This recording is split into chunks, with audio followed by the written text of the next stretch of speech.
السلام عليكم ورحمة الله تعالى وبركاته. لو أنزلنا هذا القرآن على جبل لرأيته خاشعا متصدعا من خشية الله وتلك الأمثال نضربها للناس لعلهم يتفكرون. صدق الله العظيم. আমরা কোরআন দিয়ে আজকে কোরআনের পরিচয় নিব। কোরআনকে জিজ্ঞেস করব যে কোরআন তুমি তোমার পরিচয় দাও। আমরা কিছু প্রশ্ন করব, দেখবেন কোরআন অবলীলায় উত্তর দিয়ে দিচ্ছে। তো শুরুতে একটা কথা বলে রাখা ভালো, আমরা কিন্তু কোরআনকে আমাদের বাংলাদেশে কোরআন শরীফ বলি। কি বলি?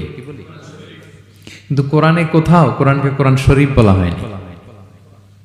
শরীফ আপনি বলতে পারেন, শরীফ অর্থটা ভালোই, সম্মানিত কোরআন। কোরআন শরীফ মানে সম্মানিত কোরআন। কিন্তু আল্লাহ তাআলা কোরআনকে কোরআন শরীফ কোথাও বলেননি। আল্লাহ তাআলা কোরআনকে কোথাও বলেছেন কোরআনে মাজিদ, বাল হুয়া কুরআনুন মাজিদুন ফি লাওহিম মাহফুজ। আমি লাওহে মাহফুজে এই কোরআনে মাজিদকে রেখেছি। লাওহে মাহফুজ 7 আকাশের উপরে।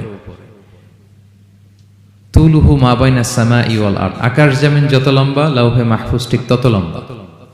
ওয়া আরদুহু মা বাইনাল মাশরিকি ইলাল মাগরিব, পৃথিবীর প্রাচ্য থেকে পাশ্চাত্য যত দূর লাওহে মাহফুজ প্রশস্ততার দিক থেকে ঠিক তত দূর।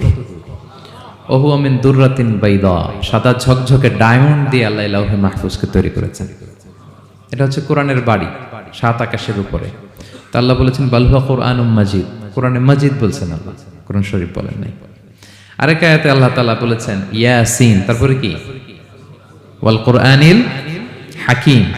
তাহলে আরেক আয়াতে কোরআনে হাকিম বলেছেন, প্রজ্ঞাময় কোরআন, কোরআন শরীফ বলেন নাই। সূরা ওয়াকিয়ার আরেক আয়াতে আল্লাহ তাআলা বলেছেন ইন্নাহু লাকুরআনুন কারীমুন ফি কিতাবিম মাকনুন, এখানে বলেছেন কোরআনে কারীম। সূরা হিজরের এক আয়াতে আল্লাহ বলেছেন কোরআনে আযীম, ওয়ালাকাদ আতাইনাকা সাবআম মিনাল মাসানি ওয়াল কুরআনাল আযীম। নবী হে, আপনাকে আমি নিত্য পাঠনীয় সপ্ত বাক্য দিয়েছি আর কোরআনে আযীম দিয়েছি।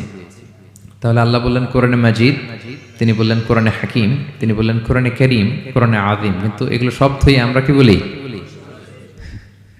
কোরআন শরীফ বলতে পারেন, অর্থ ভালোই, কিন্তু কোরআনে নাই, আল্লাহ তাআলা বলে নাই। আসুন কোরআন শরীফ বলার পাশাপাশি আমরা কোরআনে কারীম, কোরআনে মাজিদ এগুলো বলতে অভ্যস্ত হই, কারণ এভাবেই কোরআনকে পরিচয় দিয়েছেন আল্লাহ তাআলা। পারা যাবে তো ইনশাআল্লাহ? শুধু কোরআনই কোরআনের নাম নয়, এছাড়াও কোরআনের আরো অনেক নাম কোরআনে খুঁজে পাওয়া যায়। যেমন কোরআনের একটা নাম হচ্ছে আল কিতাব। কোরআনের একটা নাম কি? আল্লাহ তাআলা বলছেন মা ফাররাতনা ফিল কিতাবি মিন শাই, এই কিতাব, এই কোরআনে আমি কোনো কিছু বাকি রাখি নাই, সব বলে দিয়েছি। সব, ব্যক্তি জীবনে, পরিবারে, সমাজে, রাষ্ট্রে, রান্নাঘর থেকে শুরু করে বঙ্গভবন পর্যন্ত, কাঁথা সেলাই থেকে শুরু করে মহাকাশ পর্যন্ত